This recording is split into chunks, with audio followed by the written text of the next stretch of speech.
સામે મળે ને ત્યારે સાધુને મહાપુરુષાય નમઃ કહે છે. એ મહાપુરુષ આપને વંદન હોય ત્યારે સાધુ બ્રહ્મદેવાય નમઃ એમ કહે છે.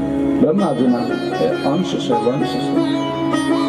આ સૃષ્ટિનું એને સર્જન કર્યું છે. જો તમને આમાં ક્યાંય સતી કેવી આ દુનિયાની રચના, કેટલા જીવ બનાવ્યા છે, કેટલી કેટલી ભિન્નતા છે, જીવ ઉપર જીવ નભે. ભગવાને આપણા શરીરની રચના પણ કેવી કરી છે. હાથ, પગ, આદિ, આંખો, આ એમની રચના છે. વિધિ, નારદજી કહે વિધે સતી કથમ ઉત્પન્ના દક્ષ દારેષુ શોભના કથમ હરો મનસ્વકે. એવા ક્યાં તપથી, ક્યાં કારણથી દેવી સતી પરાશક્તિ સતી રૂપે પ્રગટ થયા. કથમ હરો મનસ્વકે દારા હરણ કર્મણ. અને કેવી રીતે હર કેતા ભગવાન શંકર એમની સાથે વિવાહ થયા, એ કેવી રીતે ગૃહસ્થી બન્યા. પ્રથમ વા દક્ષ કોપેન તકત દેહા સતી પુરા. અને કેવી રીતે આદિ શક્તિ માતા સતીએ પોતાનો દેહ છોડી હિમકન્યા જાતો હોયાવા, કેવી રીતે એ માતા પાર્વતી રૂપે પ્રગટ થયા હિમવાન મહારાજને. ત્યાં બધી કથા કહો. બ્રહ્માજી કહે છે, હે નારદ, હે પરમાત્માએ જગત પર કૃપા કરવા માટે શંકર રૂપે પ્રગટ થયા. શિવનું વચન એટલે શંકર ભગવાનનું વચન. બ્રહ્મા અને વિષ્ણુ વચ્ચે વિવાદ થયો. સમય જાતા અમને ઐશ્વર્ય મળ્યું. શિવરાત્રીનું પૂજન અમે કર્યું. ત્યારથી શિવરાત્રીનો આરંભ થયો છે. ભગવાન શિવ અમારા ગુરુ બન્યા છે. પૂર્વે ભગવાન વિષ્ણુએ જ્યારે જે જળમાં શયન કરેલું અને જે પૂર્વે એક અંડની રચના થયેલી, બ્રહ્માજીએ જેનું વિષ્ણુ ભગવાને જેનું નામ બ્રહ્માંડ આપ્યું છે. હે નારદ,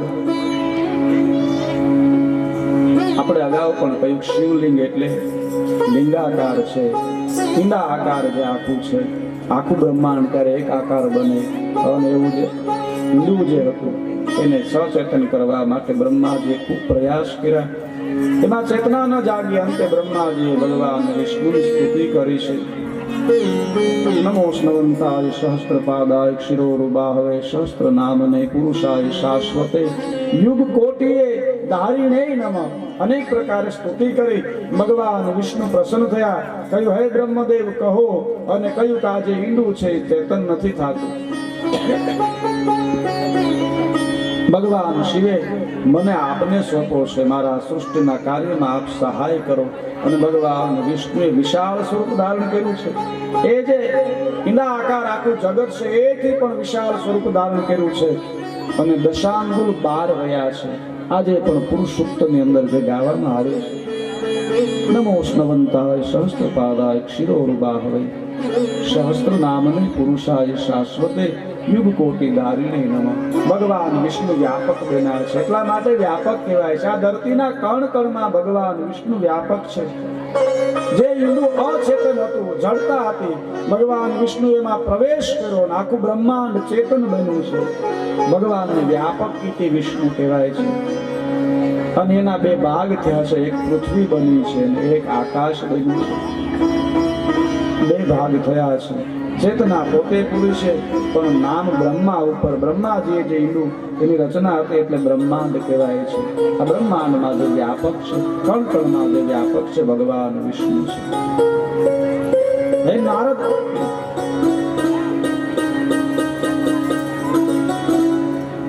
ભગવાન શિવની કૃપાથી મેં સૃષ્ટિ રચના આરંભ કરી છે. પ્રથમ સ્થાવર સૃષ્ટિ બનાવી છે. સ્થાવર એટલે ઝાડ છે, પર્વત છે, આ બધું સ્થાવર છે. વૃક્ષો પેલા બનાવ્યા છે ભગવાને. તમોગુણ સૃષ્ટિ બનાવી છે. પશુ પંખી આદિ જે છે એની ભગવાને રચના કરી છે. પશુ પંખી આપણી પેલા આવ્યા છે. સાત્વિક સૃષ્ટિ, દેવ સૃષ્ટિ કઈ છે. હે નારદ, ત્યારબાદ મેં માનસિક સૃષ્ટિની રચના કરી છે. માનસિક સૃષ્ટિ જે કલ્પના કરવામાં આવે અને પ્રગટ થાય. સનત કુમારો આદિ 4 ભાઈઓ છે. સનત, સનાતન, સનત કુમાર. સનત કુમારોના નામે ઓળખાય છે. સંકલ્પ પુત્ર થયા છે મારા. સૃષ્ટિ રચવાનો મેં આદેશ કર્યો, પણ એને કહ્યું અમે વૈરાગી થઈ જ્ઞાની થઈ વિચરણ કરશું, જ્ઞાન માર્ગને એમણે જ્ઞાન માર્ગ ઉપર ચાલવાનો નિર્ણય કર્યો છે, મારી આજ્ઞાનો અસ્વીકાર કર્યો. અંતે ભગવાન શિવનું મેં ધ્યાન ધર્યું, કહ્યું પ્રભુ આ સૃષ્ટિની રચના કઈ રીતે કરું? મેં એક તરફી સૃષ્ટિ બનાવી છે. ભગવાન શિવે અર્ધનારેશ્વર રૂપે દર્શન આપ્યા છે. એક ભાગમાં શિવ, એક ભાગમાં શિવા છે. અને કહ્યું હે બ્રહ્મા, તમે નર અને નારી આવી રીતે સૃષ્ટિ બનાવો.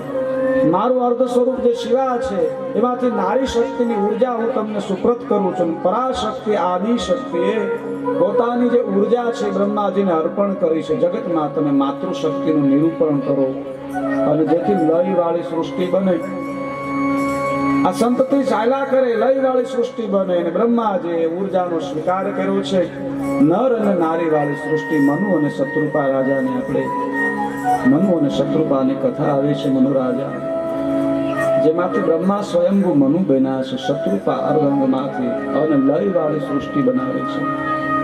સંકલ્પ પુત્રોનું મેં સર્જન કર્યું છે. હે નારદ, મેં વશિષ્ઠ, પુલહ, પુલત્સ, નારદ, દક્ષ આદિને પ્રગટ કર્યા છે. વશિષ્ઠ આદિને પ્રગટ કર્યા છે. મરીચી, કૃતુ, અત્રિ આદિ ઋષિઓને સંકલ્પથી પ્રગટ કર્યા છે. હે નારદ, સમય જાતા મેં મમંથ એવા કામદેવને પ્રગટ કર્યો છે. એ પૂર્વે મારી એક પુત્રી પ્રગટ થઈ છે જેનું નામ સંધ્યા છે. સંકલ્પથી મેં ધર્મને પ્રગટ કર્યો છે. સંધ્યા નામે એક પુત્રી પ્રગટ થઈ છે.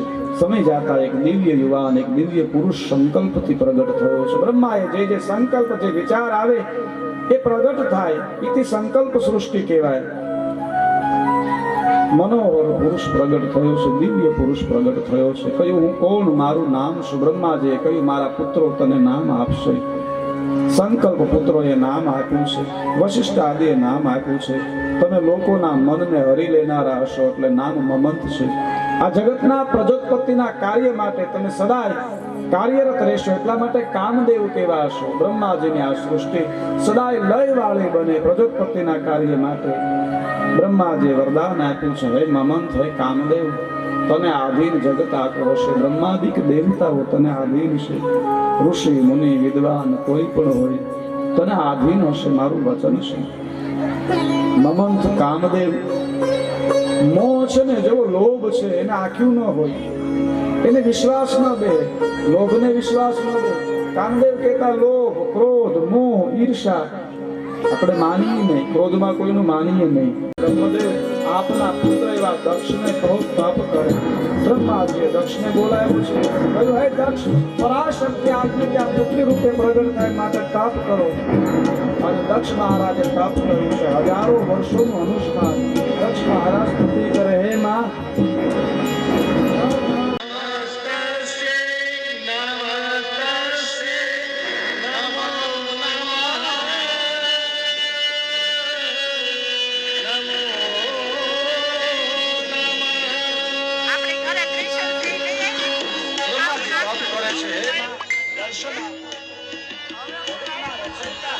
જગતના કલ્યાણ માટે ના પરાશક્તિની સ્તુતિ કરે. આ અવતાર ધારણ કરો. હે માં,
બ્રહ્માજીએ દર્શન નથી આપ્યા. કહ્યું, હે બ્રહ્મદેવ, આપનો મનોરથ જણાવો. હે મા, હે પરાશક્તિ, આ સંસારમાં આપનું પ્રાગટ્ય થાય. આદિ શક્તિ પરાશક્તિએ કહ્યું, હે બ્રહ્મદેવ, આપના પુત્ર એવા દક્ષને કહો તપ કરે. બ્રહ્માજીએ દક્ષને બોલાવ્યું છે. કહ્યું, હે દક્ષ, પરાશક્તિ આપને ત્યાં પુત્ર રૂપે પ્રગટ થાય માટે તપ કરો. અને દક્ષ મહારાજે તપ કર્યું છે. હજારો વર્ષોનું અનુષ્ઠાન. દક્ષ મહારાજ સ્તુતિ કરે, હે માં,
તો જાય આ મહેશ્વરી, હું જગતની માં છું, બ્રહ્માંડ ભાંડોદરી છું.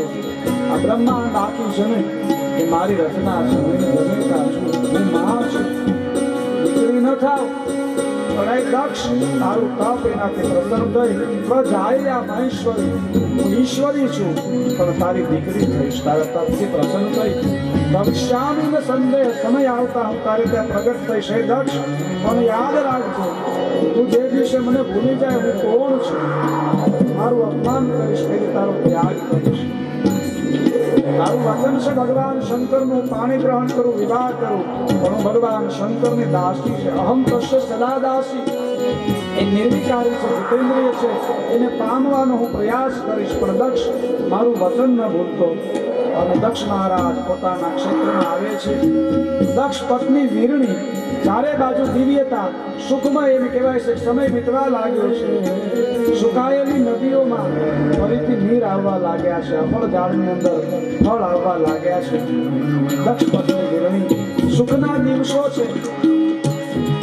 ગ્રહોની ગતિ કારક બની છે. ચારે બાજુ મંગલમય વાતાવરણ છે. દિવ્ય સમય આવતા આદિશક્તિએ વીરણીના કક્ષમાં પ્રગટ થયા છે. એ વીરણી મારા મનોરથને પૂર્ણ કરવું છે. વીરણીએ સ્તુતિ કરી, હે માં, આપનું આ વિરાટ દેવી સ્વરૂપ બાળ સ્વરૂપને દાન કરો. અમને માતૃ વાત્સલ્ય ભાવનું અમારા મનોરથને પૂર્ણ કરો. આદિશક્તિએ નાની બાળાનું રૂપ દાન કર્યું છે. બોલે સતી માતા કી જય. માં ભગવતીના પ્રાગટ્ય છે. નાની નાની બાળાઓ માં ભગવતીના રૂપમાં અહીંયા આપણે મહોત્સવ ઉજવવાનો છે.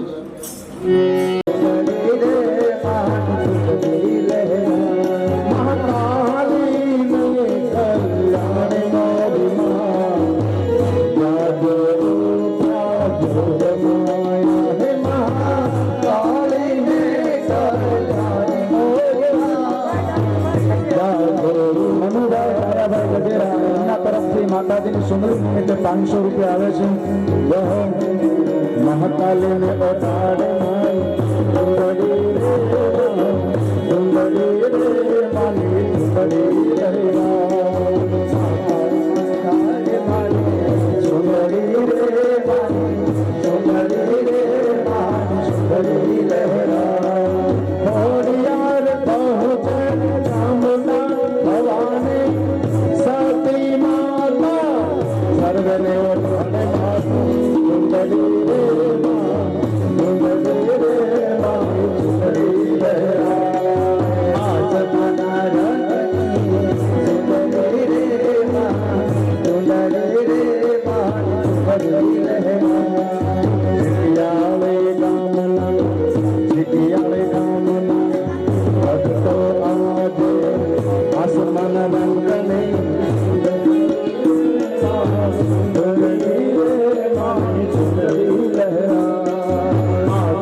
માતાજીની સુંદરી નિમિત્તે 500 રૂપિયા આવે છે.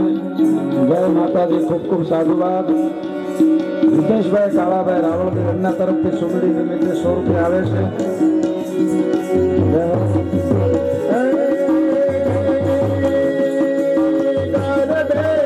રમતા ગાજે લો મેરે અંબા રમવા રમવા દુર્ગ પેલા જગતી માધુરી રમવા રમવા દુર્ગ પેલા જગતી માધુરી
કોદડી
કાજે દાણા સહારમાં રૂપ ધર્યું તે વિસરાળે નવધન ભાલે ચક્ર ધરને કામ ધર્યું તે બહુ ભારે મગર ઉપર યસે ભાર થઈને જાણો કરે તું માતાજીનું જ્યારે પ્રાગટ્ય ઉત્સવ ઉજવીએ છીએ ત્યારે સાથે સાથે આપણી વચ્ચે પરમ પૂજ્ય માતાજી સંત બાળપટોળથી ઉંચામૈયા પધારી રહ્યા છે. ખૂબ સ્વાગત છે માતાજી આપણું. જય હો.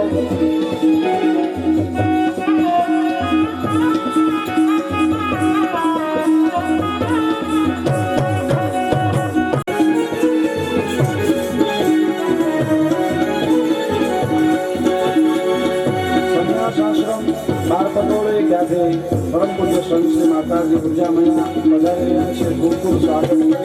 મા ભગવતીનું જ્યારે પ્રાગટ્ય થયું છે અને ત્યારે સંતના રૂપમાં માતાજી પધાર્યા છે. આમનું ખૂબ ખૂબ સ્વાગત છે વ્યાસપીઠ ઉપર.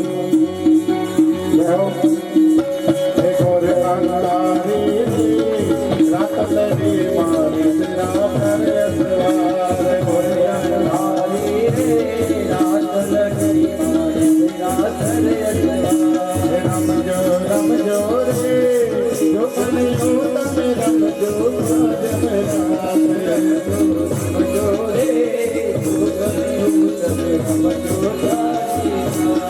રમજો રમજો રે જો કનૈયું તમે રમજો માજ મનાવ રમજો રમજો રે જો કનૈયું તમે રમજો માજ મનાવ હે સાવા મનનો રે રૂપલ ડોમા મનની પૂરા સાવા મનનો રે રૂપલ ડોમા મનની પૂરા ગોરયા તારે રે આતલરી મારી રાતર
વાક્યો કહીશ.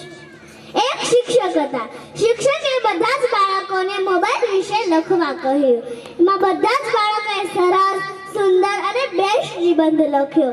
પણ એમાં એક બાળકે એવું લખ્યું કે હે ઈશ્વર, તું મને માનવનો અવતાર આપવાનો હોય ને તો તું મને ના આપતો. તું મને મોબાઈલનો અવતાર આપજે. મારે મોબાઈલ બનવું છે. તું મને વા આપવાનો હોય ને તો તું મને ના આપતો. તું મને ઓફલાઈન મમ્મી આપજે, જે મારા સાથે રમે, જે મારા અને પપ્પા સાથે ગરમા ગરમ નાસ્તો બનાવે. એવી મારે ઓફલાઈન મમ્મી જોઈતી છે. આજકાલના છોકરાઓ જોવો છો ફોન માટે કેટલા બિઝી હોય છે. એક મિનિટ પણ ફોન વિના રહી નથી શકતા.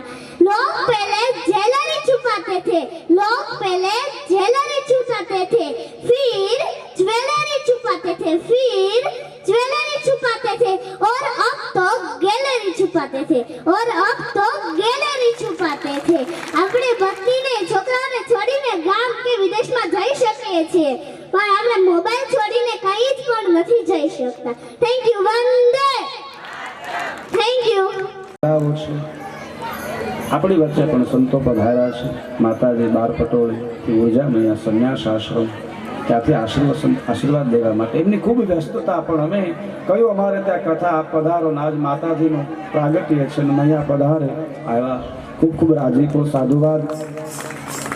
રાજુલાની માથે છે એમને કાર્યક્રમને ત્યાંથી આવ્યા છે એ ખૂબ ખૂબ સાધુવાદ છે. માં ભગવતીનું જ્યારે પ્રાગટ્ય સતી રૂપે થયું છે, વિચાર તો કરો કે તમારા મારા તમારા મઢના ફળામાં બેઠી હોય માં, અને તોય એટલી કૃપા હોય તો જેના ઘરે દીકરીથી ના આવે ત્યાં તો શું વાત કરીએ, શું વર્ણન કરીએ, એ લીલાનું આપણે શું વર્ણન કરીએ. મઢના ફળામાં માં હોય. કરી દો હૈયાનો આકલો ને ચિત્રતનો ઢીંગલો નાચે. હૈયાથી એક આકલો થઈ જાય અને ચિત્રાનો ઢીંગલો હોય ને નાચે છે. માં ભગવતી શક્તિ, એની મહિમા, ઉપાસના, એના પ્રમાણોની જે વાત કરીએ તો લોકવાણીનો એક પ્રસંગ છે માતાજી. કથાના માધ્યમ મારો મૂળ વિષય તો કથા શ્લોકાત્મક હું જાઉં, પણ માં છે.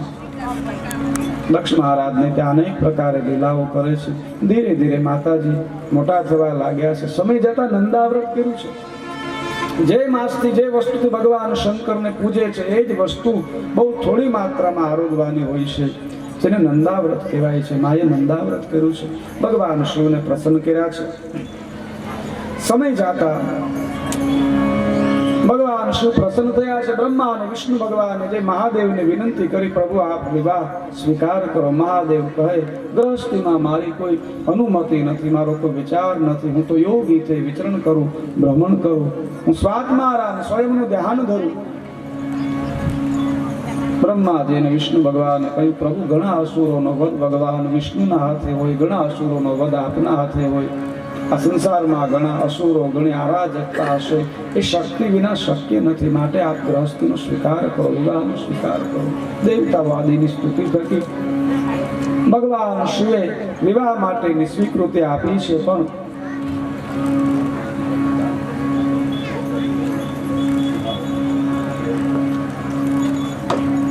ભગવાન શિવે કહ્યું છે, પણ મારું આ વચન જે છે એને નિભાવે અમુક શરત કહી છે.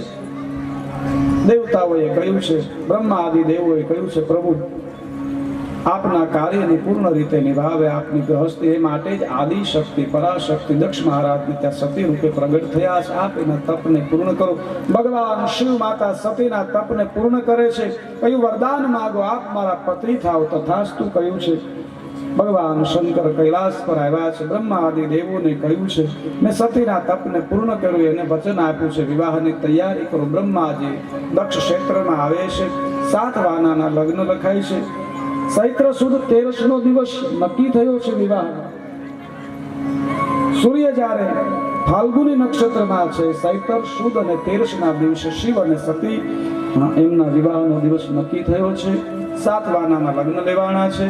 ભગવાન શિવ કનખલ ક્ષેત્રમાં આવ્યા છે. બ્રહ્મા આદિ દેવતાઓ બધાએ થઈ અને ભગવાન શિવની જાનીમાં જોડાણા છે.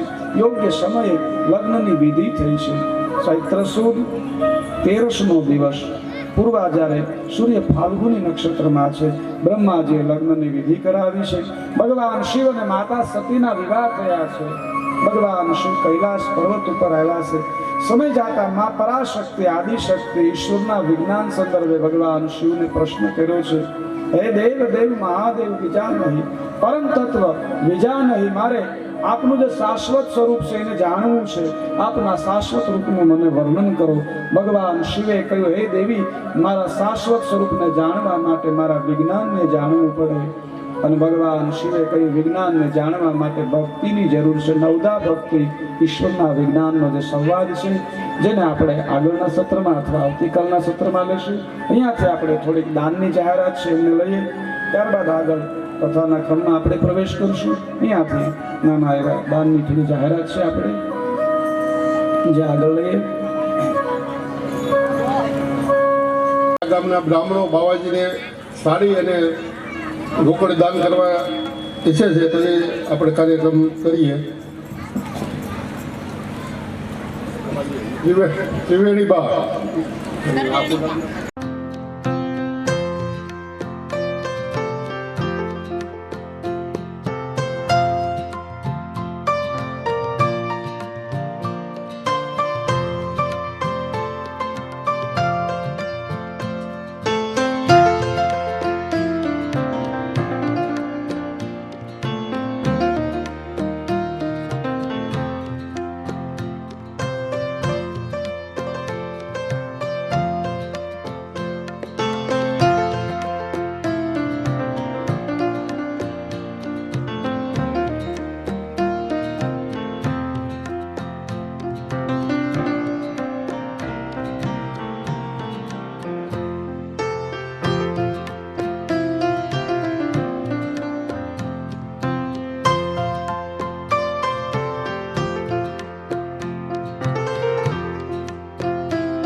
થાય તો શું આપે? મહાદેવની ભક્તિ, મહાદેવની કૃપા, શિવાર્ચન. સંતોએ જિજ્ઞાસા વ્યક્ત કરી, મહાદેવ તો દાતા છે, પણ કેટલું આપે? તમે શું માગી શકો? ધન, સંપત્તિ, ઐશ્વર્ય, આયુષ, યશ, કીર્તિ. મારો મહાદેવ સ્વયં પોતાનું રૂપ આપી દે, પોતાનું ઐશ્વર્ય આપી દે. યાદ સ્વપદયોરતિ. એ ભગવાન શિવ દેવાદિદેવ મહાદેવ જગતના કલ્યાણ માટે જે નિર્વિકારી છે, નિર્ગુણ છે, સગુણ બની શંકર રૂપે જગતનું કલ્યાણ કરે, જે સ્વયંભૂ છે, અને દેવી સતી પરાશક્તિ આદિશક્તિ છે. દક્ષ મહારાજના તપ થકી, બ્રહ્મદેવના તપ થકી એના પુત્રી થઈ અને પ્રગટ થયા છે. એમની સાથે વિવાહ થયો છે. આપણે દિવ્ય સતી પ્રાગટ્યનો ઉત્સવ ઉજવ્યો છે. આપણી વચ્ચે સંત પધાર્યા છે, એમનું પણ આપણે આશીર્વચન થોડી વાર માટે ભણ્યા. માતાજીને આપણે આશીર્વચન લઈ ત્યારબાદ કથાના ક્રમમાં પ્રવેશ કરીએ. ખૂબ સારા એવા માતાજી એમના ભજનો પણ છે. હું પણ ઘણી વાર એક કડી ગાઉં ભવાટવીમાં. એમાં ભટકવાનું છે અને ભવાટવીમાંથી નીકળવું હોય તો ખૂબ સારી જમના પોતાની નીચ વાણી એમની રચના છે. એવા જેનો ખૂબ અમારા ઉપર ભાવ, ખૂબ આદર એવા બાળ પટોળે સંન્યાસ આશ્રમથી પધારેલા ઉર્જા નહીં આજના આપણા કથાનો દિવ્ય કાર્યમાં આશીર્વાદ દેવા માટે પધાર્યા છે. હું કહું એમને થોડા આશીર્વાદ શબ્દો રૂપે આપે. આપણા દિવ્ય કાર્યમાં બધા જોડાયા છો. આ બધા આજે ચીકિયાળી ગામને આંગણે પ્રાણ પ્રતિષ્ઠા મહોત્સવ પછી શિવ કથાનું ભવ્ય અને દિવ્ય આયોજન થઈ રહ્યું છે. આ કથામાં વ્યાસપીઠ પર બિરાજમાન પૂજ્ય નિકુલ ભારતી બાપુ તેમજ જીકિયાળી ગામના વડીલો, માતાઓ અને બાળકો. નિકુલ ભારતી બાપુ સાથે અમારે ખૂબ આત્મીયતા છે અને બહુ સરળ સાધુ છે. સરળ સ્વભાવના મનકુટી લાઈ તથા લાભ સંતોષ સદાય. સંતોષી સાધુ છે અને સાધુ હંમેશા સંતોષી જ હોવા જોઈએ. અને તમારે તો ગામનું ગૌરવ છે કે તમારા ગામની અંદર આવો સારા વક્તા છે. પણ કથા સાંભળીને આપણે આપણા જીવનમાં કેટલું ઉતાર્યું. આપણે ઘરે જઈને એમ કહેતા હોઈએ છીએ કે ચાલો કથામાં જઈએ, અથવા ઘરે વહુ કે સાસુને કે તમે કથામાં જાઓ, કાન પવિત્ર કરો. પણ કાન પવિત્ર કરવાથી શું ફાયદો થવાનો છે? કથામાં કાન પવિત્ર થાય પણ સાથે આપણું હૃદય પવિત્ર પણ જરૂરી છે, આપણું જીવન પણ પવિત્ર થાય. તો બાપુ આપણને કથાનું શ્રવણ કરાવે છે. શિવ કથા છે. શિવ કથા એટલે કે ખરેખર કેવી કથા કે પામરને પરમહંસ બનાવી દે અને કલ્યાણકારી કથા છે. શિવ એટલે કલ્યાણ. શિવનો અર્થ જ કલ્યાણ થાય. તો કલ્યાણકારી કથાનું આજે તમને ગાન ને પાન કરાવી રહ્યા છે. તો એ કથાને ખરેખર આપણે યથાર્થ સમજવી જોઈએ. કથામાં બધું આવે, પ્રસંગો આવે, સત્સંગ આવે, ધૂન કીર્તન આવે, પણ કથાનો ભાવાર્થ ખરેખર સમજવો જોઈએ. કથા છે એક થાક ઉતારવા માટેની છે. ઘણી વખત આપણે એમ કહેતા હોઈએ છીએ કે કથામાં ગયા, બેસી બેસીને થાકી ગયા. તો કથા તો થાક ઉતારવા માટેની છે. કથામાં કેવી રીતે થાક લાગે? કથામાં જો તમે તન મન ધનથી યથાર્થ એનું શ્રવણ કરો, મનન કરો, નિધિધ્યાસન કરો તો થાક ના લાગે. તો કથા ખરેખર આપણે જીવનમાં ઉતારવાની છે. કારણ કે થાક કેવો થાક કે આ જીવને જન્મો જન્મનો થાક લાગેલો છે. આજકાલનો થાક નથી, જન્મો જન્મનો થાક છે. આધિ, વ્યાધિ, ઉપાધિ આવા ત્રિવિધિના તાપમાં માણસ દુખી છે. આવો જે થાક લાગ્યો છે એ થાકમાંથી મુક્ત કરે છે આ ભગવત કથા, શિવ કથા, રામ કથા. કારણ કે આપણા જીવનનો આદર્શ ગ્રંથો છે આ બધા. આપણે જીવન કેમ જીવવું, જીવનમાં શું કરવા જેવું છે, શું નથી કરવા જેવું, જે નિશ્ચિત કર્મ છે, જે વિહિત કર્મ છે, આ બધું આપણને ગ્રંથ છે. પણ એક ગ્રંથ છે, એક ગુરુ ગ્રંથ છે. આ પણ ગુરુ છે. આ ખાલી પુસ્તકના પાના નથી, આ પણ ખુદ પરમેશ્વર છે.